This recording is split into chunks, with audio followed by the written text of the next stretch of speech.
Hello, my beautiful, gorgeous dance baby, and welcome to another episode of More Than Dance. Today, we are going to be talking about the idea of you want it and you want it so bad, and can you hold on to it? In other words, the idea of once you get it, can you keep it? And also the idea of be, do, have, which we're going to get into all these topics. So the first thing I want to mention is let's just talk about something that you really, really, truly want. I know a lot of my students come to the dance studio wanting this abstract idea of confidence. And this comes in my intake form.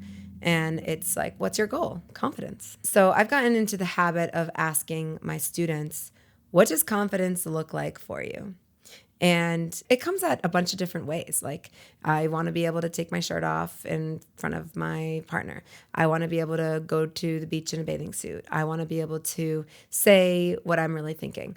And I think we could talk about confidence all day. And the idea is when you get this confidence, can you keep it? Can you hold it?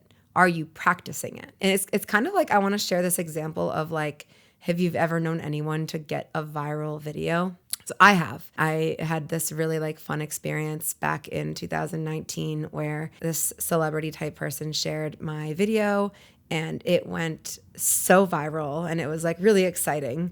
I have since lost the account that it went viral on. It was on TikTok and, like instantaneously, like I had, 60,000 followers. And I just find it funny. There's too much ass. That's why I lost. If you're wondering, I know you're wondering, like, why did you lose the account? I lost it too much ass. So the thing that I want to talk about, and the reason why I'm bringing up a video, because this point is a little superficial, but I think it'll make a lot of sense when we talk about things that are deeper. So you get a viral video. What happens to your next video? And it's this idea that like not every video is viral. Not every moment is going to be the moment where you're feeling the thing that you want. I think it might be easier for me to say, once you feel the confidence once, that doesn't mean you're gonna feel confidence tomorrow. And it doesn't mean you're gonna feel it the next day. Feeling it that one time means, wow, I see that it's possible. And now I want to be able to bring it into my life more. So what can I do to encourage it to come back? And I also want to like not limit ourselves right now to talk about just confidence as something. This could be just in anything that you want. So think about anything. Like what? Tell me in the DMs.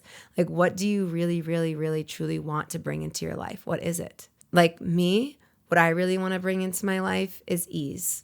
So like when I have like an easy experience, when something just goes really smoothly, I'm just like, okay, cool. That was lovely. And I know that I get to work on things being easy. To me, ease is something and easy is something else. So the feeling of ease. Basically, ease to me is not easy. Like I don't really think things are easy, but I think things can have flow and they can have steadiness and they can feel great. So when I bring in something that feels that way, I'm like, great, that was awesome. And I also don't expect for the next day those things to be easy. And if we listen to the podcast episode on expectations, I definitely don't expect for that same thing that I already did that was easy to be easy. Because think about a plane flight. Sometimes they're smooth and sometimes they're not. Sometimes you go in and it's like, wow, that was like a smooth flight. And sometimes it's like freaking not. Not even just because of turbulence, but, delays or just like the way that the exits are. So this idea that like, well, once I have it, how do I keep it coming in? And really, I think you already know the answer. It's not the thing that is going to keep coming to you. It's the way that you shift your mind towards the thing. So how do I create more ease in my life? How do you create more confidence in your life? How do you, maybe you're working on something and you're just like, oh my gosh, I wish I had the talent to do that thing. Maybe it's dance, maybe it's music, maybe it's being able to talk to people in a social setting. I want to be able to do that. Well, we get to adjust our mindset towards the fact that we already are that. And this is where be, do, have comes in. And it's the idea that we already are that thing. What does having that thing make me act like and make me think like and make me breathe like? So let's use the idea of confidence. So I don't have it. Let's say I do. But let's say I don't have it. I want it. My life is going to be operated on the idea that, okay, well, I hope I get it tomorrow. Maybe the next day, I hope I get it. And I'm thinking, when will I have this experience where it just comes to me? And the idea is actually it won't, because the universe is asking you to step up to the plate and be it before it is you. So go about your life confidently, and the confidence will then be there. Go about your life living abundantly, and the abundance will be there. Go about your life being talented, and you'll find that you are talented. That's not to take the easy way out and say that you don't have to work for these things, really, because you do. It's a constant practice. But it's also from a different standpoint. So right now, let's just do like a quick exercise of envisioning you, and you can look at yourself in the mirror if you want, if you have a mirror nearby. And it's here, it's you, physical you, and then boom, there's mirror version you. And I want you to talk to this mirror version of yourself. And I actually triple dog dare you to do this exercise. I want you to just say to your mirror self, like, you are amazing. You are confident. Insert whatever the word is that you're attaining, that you're bringing in. You're abundant. And like this person, even though it's you, but it's mirror you, when you look at that person and you tell them, oh, you're so confident, think about it in terms of like a friend, like when you're saying to one of your friends, like, oh my gosh, like you're so confident. Like, I wish I could be like you. How do you think that person operates life? The next task that you're about to do, how does that person do it? The mirror version, the higher level thinker, technically the person that you just called confident, which is really you, mirror you. This is where it can get confusing. How do they go about life? Let's think about it in terms of a dance studio. That confident person that you just spoke to, the mirror version of you, they're confident. They're so confident. How do you think they're going to walk about in a dance studio space? Are they going to shy in the back, or are they going to come to the front? Are they going to not ask a question, or are they going to ask a question? And I'm kind of like hoping that you're answering these the way that I'm answering those questions. And yes, they're probably going to go to the front. Yes, they're probably going to ask a question. And from those experiences, they're going to be more confident. So we can do this in the other examples if you'd like. So the person who wants to just have more talent. So insert that into any aspect: a talented basketball player, a talented dancer, a talented musician, a talented artist, a talented skateboarder. They want those skills that make them feel talented. Do you think that the mirror version of them, they're talking to the mirror version, they're like, oh my gosh, you're so talented. I wish I could be more like you. Mirror version of them does what? When they go to a class, maybe they do things where they're seen. Maybe they allow themselves to shine a little bit more. Like, for example, if we're going to the skate park and this person is like, skating along, and they're kind of just like skating along. Are they showing off their talent? No. But once they do, what if I'm like doing a commercial for Tony Hawk? So he comes through, right? He's like, wow, cool. Like, look at that. Like, I like that skill. No one's ever been able to do that. That person is acting from the place of, I'm talented. Like, this needs to be seen. This needs to be out there. And guess what happens from that experience now? Because he was acting talented, now he was seen as talented. Now doors open, opportunities arise, and now he gets more talent from that. Same as abundance. You observe mirror self you acting more abundant. What does that person do? They walk in parking lots and they find coins and they're like, whoa, abundance. Oh my gosh, money. Yay. Or, wow, look at this opportunity. I bet you this opportunity could turn into something. That's what an abundant thinker would do. And then once they do that opportunity and it's abundant, they're more abundant. So by doing the thing, you become the thing you wish to be.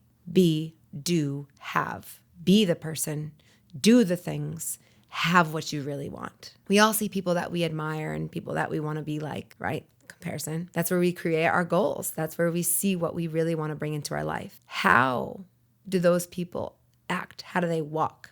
How do they have conversations? How do they go about life? Are they open? Are they closed?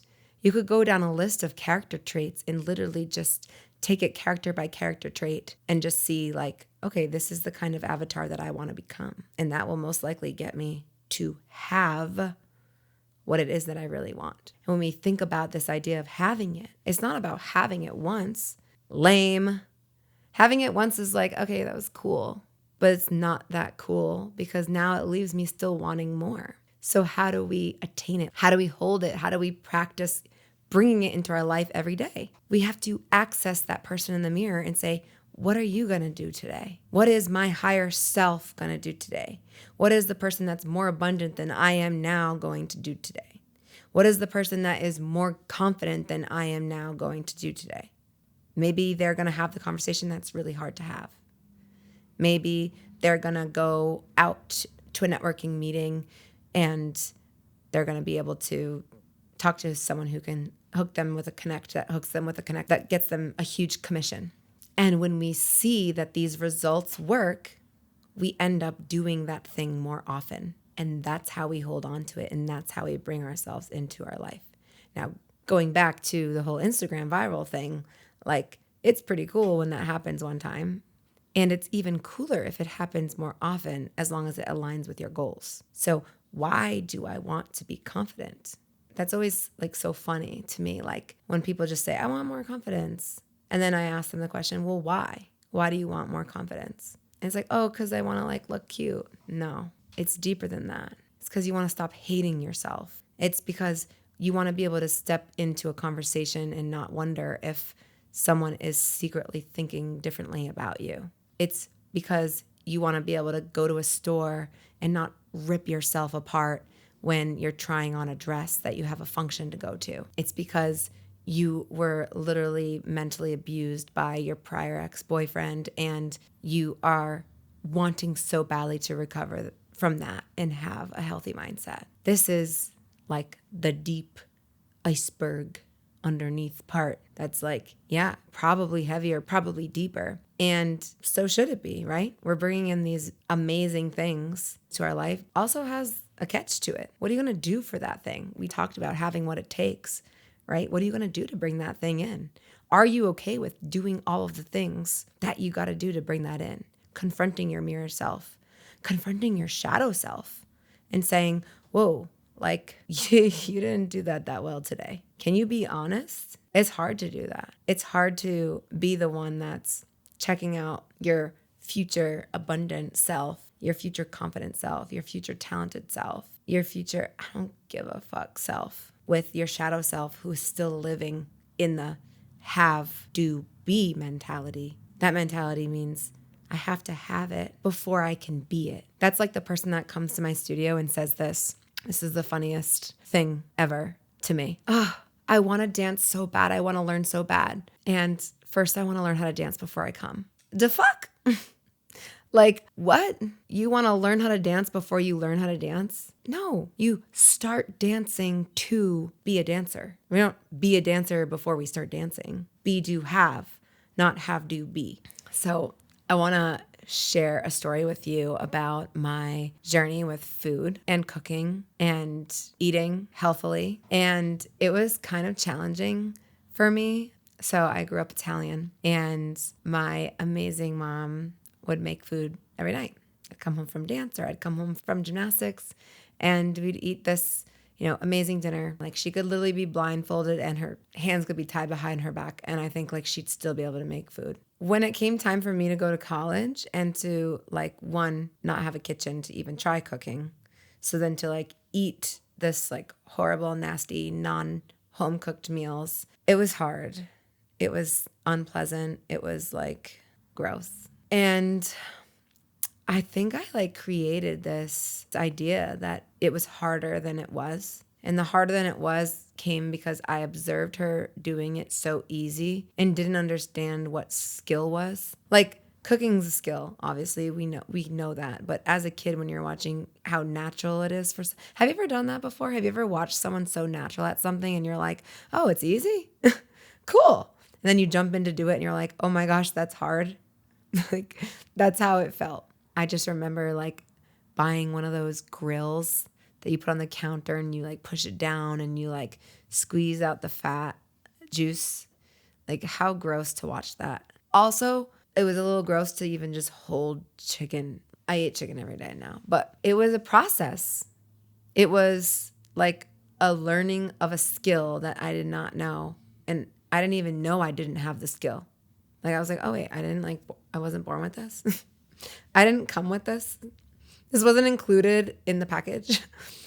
And it was funny because then like 2 years later, like what are they thinking, these college institutions? Like, we're going to like deprive your kid from a kitchen for 2 years, but that's okay. They get to go to a cafeteria and they can eat there. Like, ew. So we got a kitchen after 2 years and we could finally cook. And I just remember being like, yeah, like I'm even further removed from it now because I've been living away from my mom. And like, what is this? What am I supposed to do with this? Like, also just all of the resistances that were there, like going to the grocery store, like leaving campus, going back to campus, finding a spot.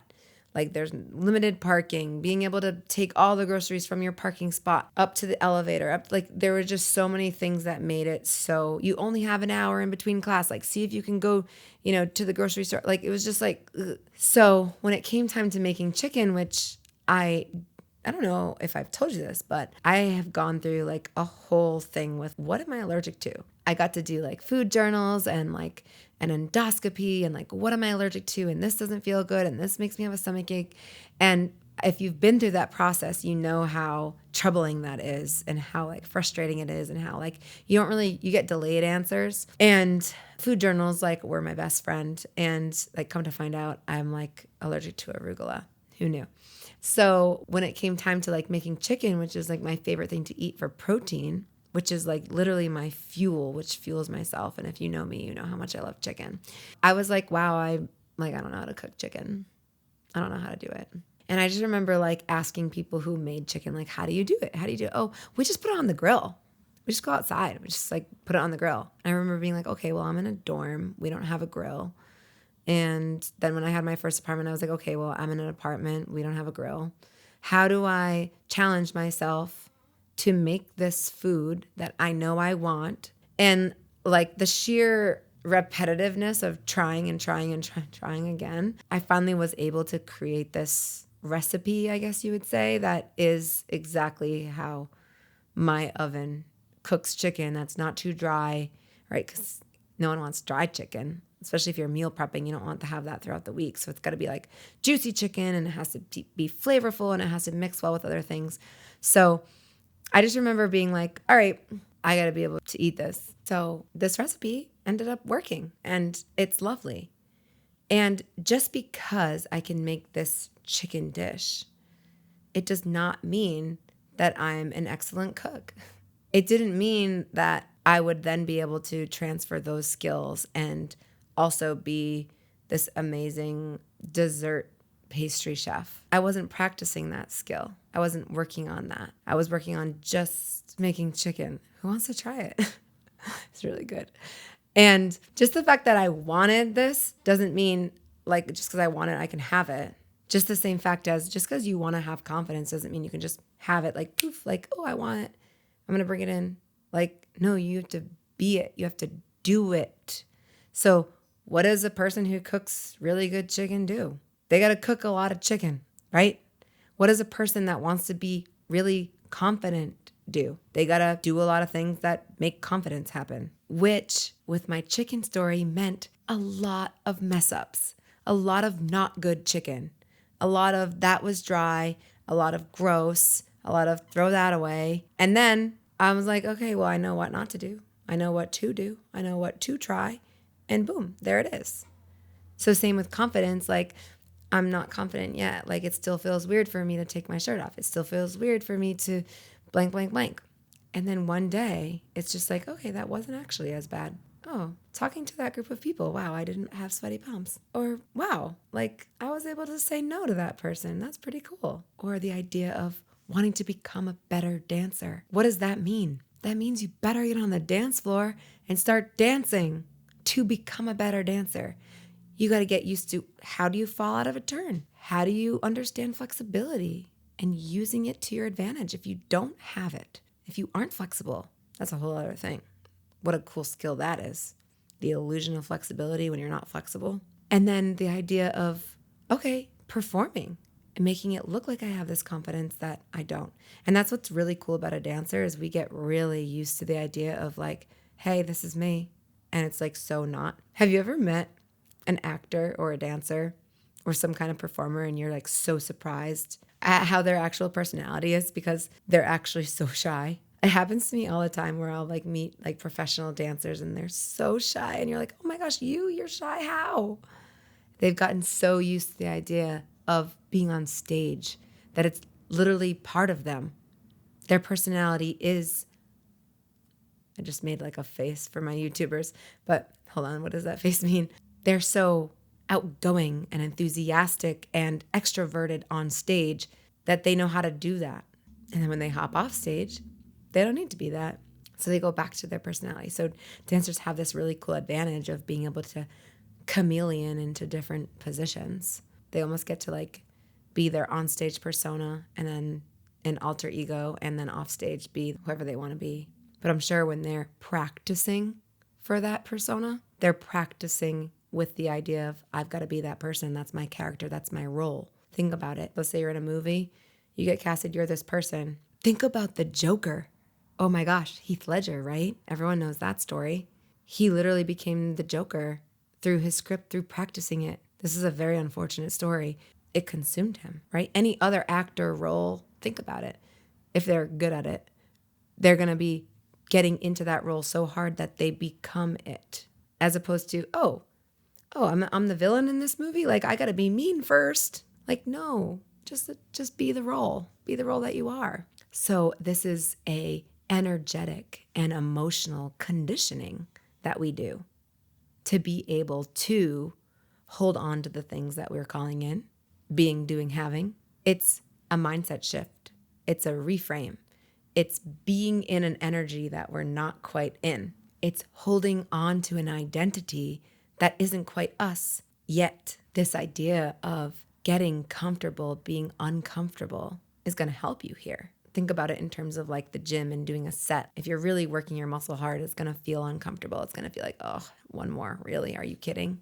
But when you do those uncomfortable reps, that's what's going to get your muscles to break down so that they repair and they grow and they get stronger. So doing those uncomfortable reps on purpose is going to get you to achieve what you want to be because it's what you have. It's what you are doing. And the other idea is just this visualization that you get to do. Maybe you do it in the morning when you look at yourself in the mirror, when you get dressed, and you just say, hey, you are confident. You can go deeper than that. If you've ever read the book by Louise Hay, Mirror Work, amazing suggestion, it'll get you into the habit, into the practice of this idea of like, you're it, baby. You just got to do it. You got to believe it so that you do it, so that you have it. And then once you have it, the reminder to keep showing up as the person who has it, because you don't want to get lost showing up like the other version of you who doesn't have it, because they'll drop it. They'll drop the ball. Oh, here's all this confidence. Here, you have it. You got it. You're holding it in your hand. And then your mirror self shows up and you're like, yay, yep, I got it. I've got hands for this. I've got strength to hold this. And the next day, someone else shows up, not your mirror self. Your shadow self shows up. And you're like, whoa, that's too much for my hands. Hold on. And drops it. So once you have it, can you hold on to it? The amazing news is that the training for this is in your hands, literally. And when you start training yourself in these areas, again, we talk about the skill of dance, and then we also talk about the skill of learning dance. There's so many micro skills within one skill, and this is one of them. The art of being before you are. So if you're asking for something, anything that you're trying to call in, what is the container that you need to have so that you can hold it? What kind of person is that thing? Think of them, think about their attributes, and do things that they do. You get to be a copycat here. This idea of training like it's already yours, practicing like it's already yours, and showing up like it's already yours. This is how you expand, not just as a dancer, also as a person. So, in summary, We're talking about this idea of you said you want it. Can you hold on to it? Understanding that, looking at yourself, confronting yourself in the mirror, shedding light on the person you hope to be, and acting from a place of that persona. That's going to get you there. That's going to bring you closer to your goals. And then once you do have it, or once you see any inkling of it showing up, don't let it be a viral video. Instead of the 1 million views, go for the consistent 3,000 views, 10,000 views. Consistency means so much more than intensity. And remember my story with cooking chicken and how many tries and how just the sheer fact of like me believing that, okay, I'm going to get this. Understanding there was an ugly stage there. It was definitely an icky stage there with the chicken. And knowing that the ugly repetitions are what get you to your goal. Knowing that it might not feel like you're confident at first, but the more that you play pretend like a good actor does, the more that you show up in the role that you wish to be, that's going to bring you to be that person. Be, do, have. I hope this helps you. And I'm so excited to know what you are working on. Feel free to share in my DMs. If you like this episode, please give it a 5-star rating and be sure to follow, like, and subscribe. See you on the dance floor.